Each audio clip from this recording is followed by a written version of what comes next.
And what will come in as a big breather for startups, DPIIT writes to Finance Ministry on tweaking ESOP guidelines, suggests employee stocks be taxed at the time of sale. From new Pixel phones to data security, Google makes a host of interesting announcements at its developers conference in California. We tell you things that you just cannot miss. Apple firms up plans to launch its first store in India, goes all out to scout for options in Mumbai, may make an announcement soon. More interesting details coming up only on Startup Central. And Flipkart continues to bet on grocery, now launches its offering in Mumbai, sets up separate supply chain with new fulfillment centers.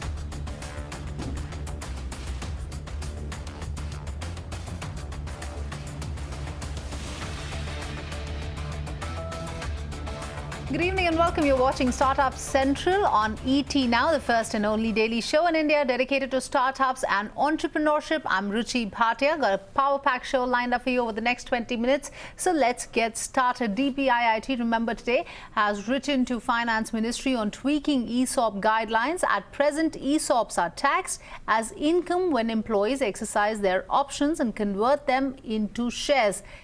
The government now has already a special carve out in the tax regime for recognized startups, which could be useful in making specific changes to their stock option framework. To discuss more on that story, joining me now is Padmaja Ruparel, the CEO at Indian Angel Network. She's joining us on the phone line, and Harshal Mathur, the CEO and founder of Razorpay, also with us. Padmaja, let me first come to you.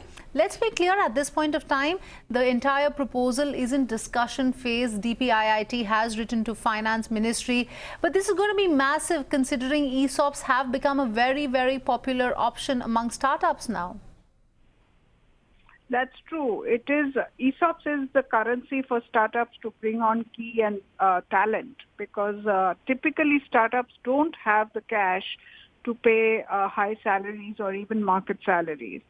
So it is really ESOPs, which is the currency to bring in good talent and get them to really engage with the company and build a company. So you're right, ESOPs has become popular in startups, and in fact is not popular but necessary for companies to bring in the right talent.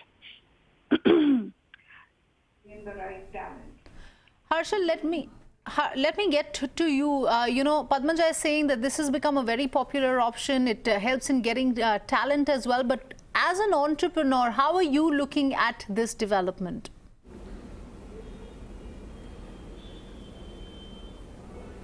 No, I think we welcome it with open hands. ESOP is one of the most significant ways for startups such as ours to attract talent. While we pay salary, even if we pay market salary, the salary doesn't compensate for the risk of moving from a large organization to an early stage startup. ESOP is the biggest compensation for that risk, because if the startup grows, the amount of money that you get paid can become 10 times, 20 times, 30 times. And a lot of times the tax applied on ESOP early stage becomes a significant drawback, because you pay tax today while you make the money, let's say 10 years in the future. So if the tax could be paid at 10 years in the future when you actually get money, that's the best time to tax those ESOPs. So we really welcome it. Best time to tax. We really welcome it. Absolutely. Padmaja, if I should get you on the other issue. The issue is that all of this is really linked to the valuation, which is mostly on paper for startups. And startups have found it hard to convince the government department on matter, even in the case of angel tax, which has, of course, now changed. But how should one be looking at the valuation angle, and how what is going to be the impact that this is going to have on ESOPs? No, that's a good question. Let me share that, the government today has been, quote unquote, educated on startups. And the angel tax itself, in the fact that that demon has been laid to rest, tells you that the government has understood not only the value but the challenges of startups, and is becoming more enabling in its policy making, number one. In fact, CBDT itself in the first time has sent out have sent out communication to the startups to say that they have been exempted from this Section 56(7)(b). So that's a first. Second point on the ESOPs and valuations, I think it's very important, and I'm so happy and delighted that the government, and I'm sure DPIIT is at the helm of it, trying to drive this, is the fact that while startups need ESOPs, the reality also is that startups' valuation do vary. I mean, I say this very often, and I'll probably repeat it, that the week in the life of a startup could go up is like a yo-yo. So when ESOPs are exercised, doesn't mean that they should be taxed because they have not been monetized yet. It hasn't been converted into cash. So there are two issues. The valuation of a company, which is the value of the share at the time of exercise, could be very, very different and could be lower as well when it is actually encashed. So taxing exercise shares is actually not fair because it's still a notional value. That's number one. Number two, when the share has been exercised or when the ESOP has been exercised, at that point of time, the shareholder really is pulling out money from his own savings and not from the gains on the share. So there is really no capital gains there happened as yet. So it is a valuation issue only. It's notional, but there is real cash that the shareholder is paying, which to my mind is not fair, especially for startup, talent in the startup ecosystem, which is anyway getting lower than market salaries. So the government's proposal to tax shareholders at the time of selling the shares, I think is very fair, and we really welcome it. And I think that is again a reflection of how the government is not only thinking in an enabling fashion, but making it much more conducive environment for startups to grow in India. Absolutely. In fact, we have seen how DPIIT has been intervening time and again, whether it was the issue of angel tax or whether it was differential voting rights that the government is working on, and now this issue of ESOPs as well. Harshal, if I could get you on that, we have seen how the government is creating an enabling environment. We've also seen success stories in some deals like Flipkart and Paytm when early employees did hit a jackpot as well. How open are employees now to the option of stock options and ESOPs and the clarity that the government is now looking to bring in with respect to this issue?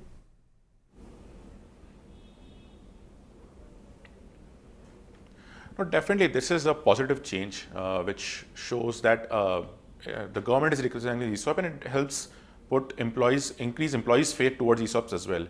I think it's not too far ago that employees didn't value ESOPs as much in startups because A, they hadn't seen much exits, and B, there were a lot of restrictions in terms of accessing, in terms of taxation, and so many things.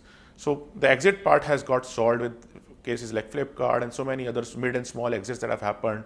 Startups such as ours have done secondary sales where we have allowed employees to sell ESOPs even before a liquidation event happens. And those kind of things have given employees a lot more faith in ESOPs. I think this step will go further in that direction, that one additional burden that employees face, that when they exercise, they had to pay taxes, and they had to pay taxes based on that day's valuation. Now that valuation might go up and down, and you might end up paying taxes on something that might become worthless down the future. So from that perspective, such kind of step would act as a lot of positive reinforcement for employees, that they can get ESOPs, they don't have to face any financial burden today, and they only face financial burden if and when they get an exit out of it. Right. I also have to ask you, the larger issue and bottleneck when it comes to taxation is, of course, the entire ecosystem. Help us understand how are things really stacking up in terms of structural issues that the government now has to look into, Harshal?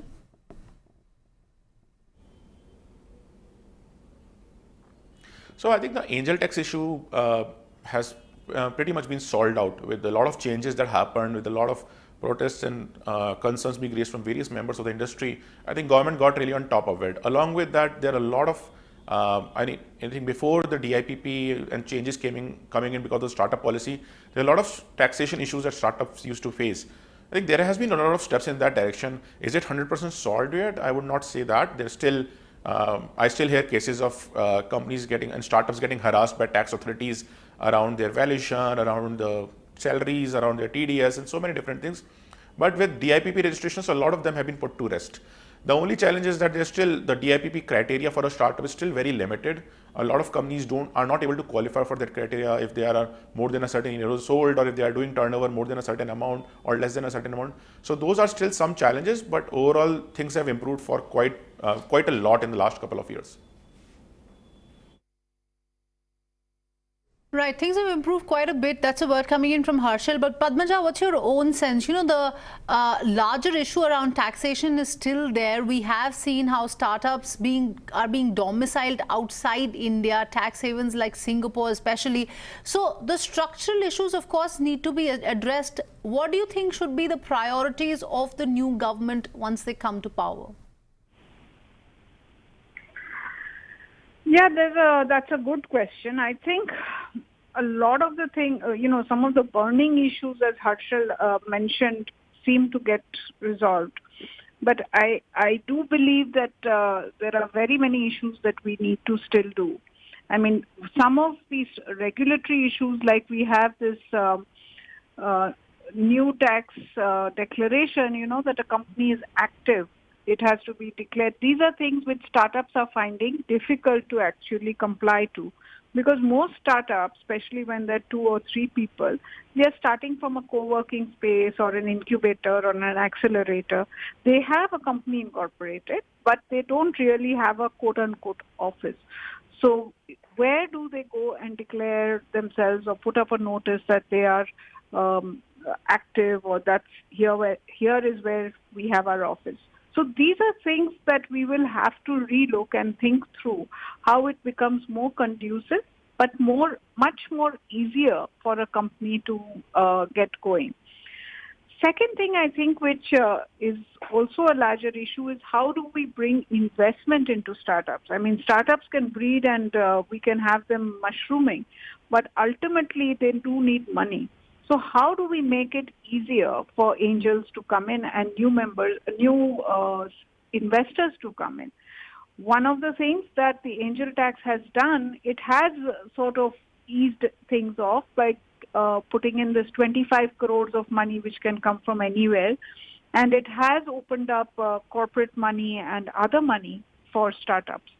But I think we do need to see how we make more angels come into startups by creating some sort of ease of investing, ease of doing things so that it becomes smarter for them. For instance, one of the things which is painful, remember, for a startup to raise money, they almost have to pitch to more than 200-300 people to get their money from 30 people.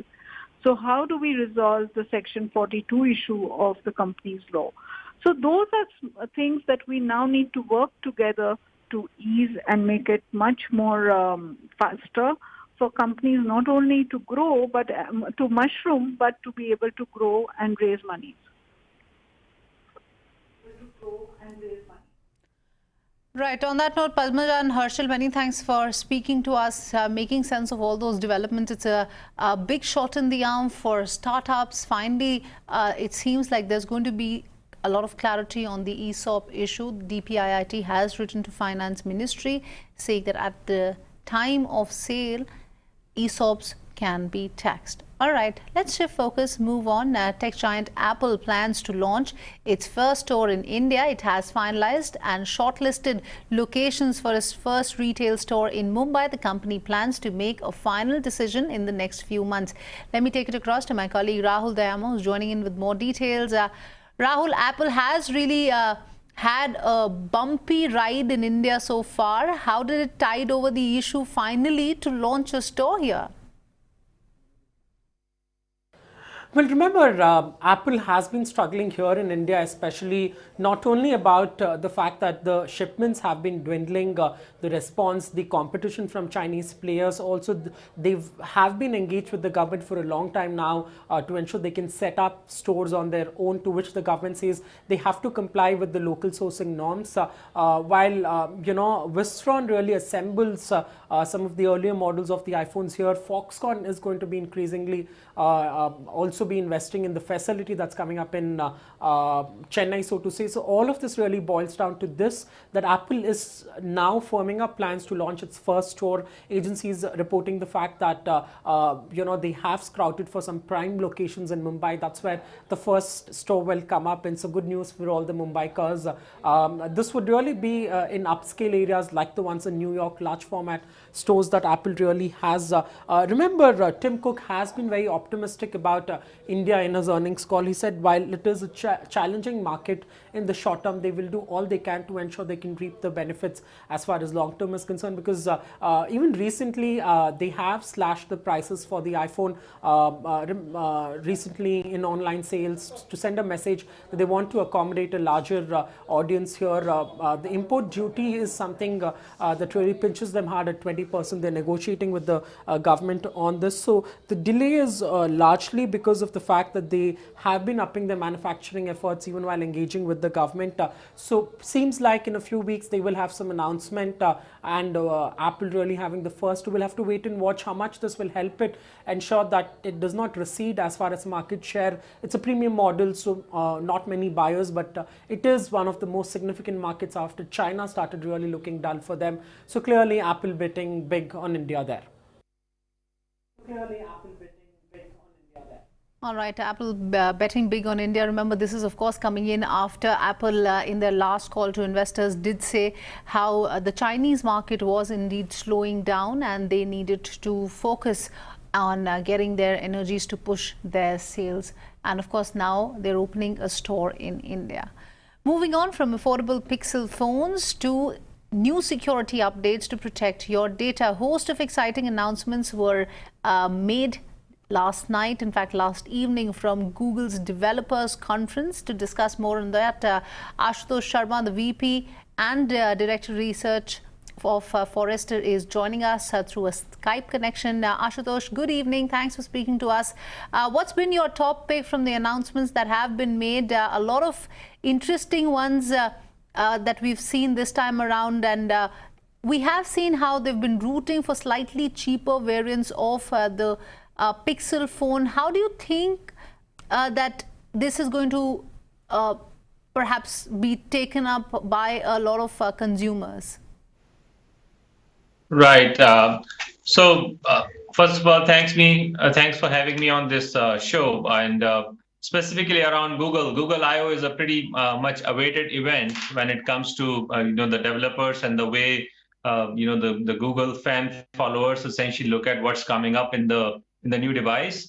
And this year, thankfully, it's a little bit more buzz than the years in the past. And there's a significant number of new updates that Google has announced with respect to the new OS that they are bringing to the table. But the key themes that we see coming up in that update is that AI is kind of going to be pervasive, right? And as you rightly touched upon early on, privacy and security is a major issue when AI starts coming into the lives of the people. So the Google is paying close attention to those issues as well, and they have kind of introduced some of the new features to that effect. And then the third thing is their, I would say, near relentless focus on customers and trying to make their lives easier. So there are some really good announcements to that effect as well. But overall, I think it's pretty good, and the device cost has also come down, as you rightly said, from the highs of almost near Apple prices to something which is more affordable in the $400 to $500 range, which is pretty good. In fact, since you were talking about data security, Google has even taken a step ahead, announced various steps: incognito mode for Google Maps, feature to control information stored. How do these efforts really stack up? So Well, in there the story is like 2 steps forward and 1 step back. So obviously they have introduced some good features with respect to incognito in the map, as well as ability to control the apps more granularly with respect to the kind of access the app is going to have, and few more features with respect to the parental control, where multiple folks in a family can their phones can be controlled by the parents themselves. So likewise, many such features. But at the same time, think of the features which are apparently released for the convenience of users. For example, there won't be any "Hey Google" or "OK Google" command required for your Google Home Hub or Google Home device to work, right? So does that mean it's continuously listening? Probably is, right? Even though there would be certain wake words on which it's supposed to be activated and taken action. But the fact of the matter is, it's always listening. So these devices are, whether your phone or a Google Home device, they're all listening, and the responsibility is on tech providers like Google's and its peers in the tech industry as to how do they use the data and make sure the data and privacy of the customer is respected at all costs.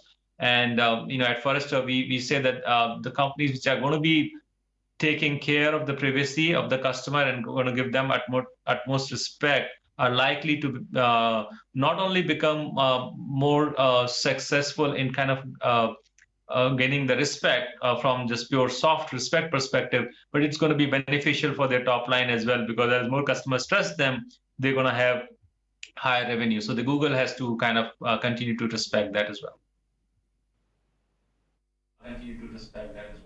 Right. It also seems that they're taking bets on augmented reality, just like, we've been talking about, and artificial intelligence as well, with its assistant offering. Considering a lot of competition is there in this space, do you see Google finally catching up? How is that aspect looking like? So again, there also it's a mix, and the part of the reason is some of these technologies are being tried, and they are at the forefront of trying these technologies in environments where they have not been tried before. So whether it's some of the AI-related components that Google is cramming in the small devices that we carry in our hands, or even things like AR, which are very, very compute intensive as well as very costly to kind of work with respect to the kind of the content that you have to produce and things like that. But at the same time, they are pushing the boundaries of it, right? So you see some geeky examples like scanning the menu and it's telling you which dish probably is the most widely ordered or liked, or for that matter, looking at the recipe and telling you how to kind of go about cooking it. But I think on the other side, it has some really good uses. Especially on the AI side, where they are able to kind of come up with use cases where they are helping the differently abled individuals by augmenting the screen with additional information, which otherwise would not have been possible without AI and AR. I know they're two different things, but it's a combination of the two that's working out. Right. Ashutosh, before I let you go, Google has been making all sorts of efforts to move away from strong dependence on the ad business with the focus on hardware and products. How would you rate that journey? I don't think they are actually going away from the ad business, but they are obviously trying out new things. Data still is a very, very important thing for them. Their push into hardware, as well as some of the other augmented or related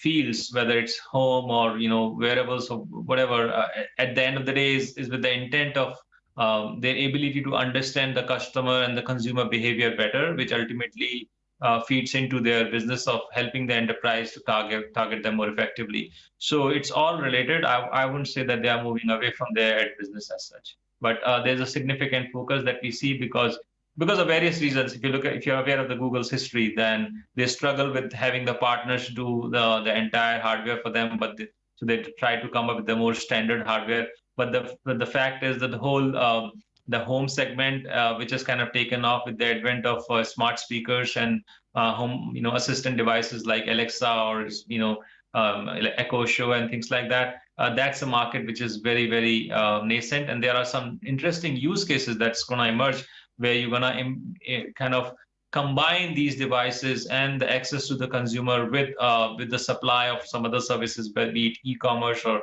something else. So it would be kind of an adjunct to their ad business, but ultimately related to it, where if they understand the customer better, then they can sell to them better.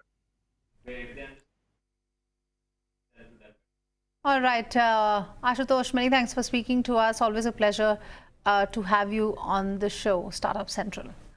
All right, moving on from Google, India's leading e-commerce player Flipkart has launched e-Supermart today in Mumbai as Flipkart Supermart. This guarantees the platform's groceries portfolio currently spans staples, FMCG and dairy products with a private label offering that also offers staples. Currently, Flipkart delivers in 91 pin codes in Mumbai, which represents 75% of the city's serviceable pin codes, covering western and central suburbs and up to Navi Mumbai. With the launch of the Supermart in Western India, Flipkart expects to collaborate with farmers, producers, organizations and local MSMEs as well. With that, we're completely out of time on this edition of Startup Central. Many thanks for watching.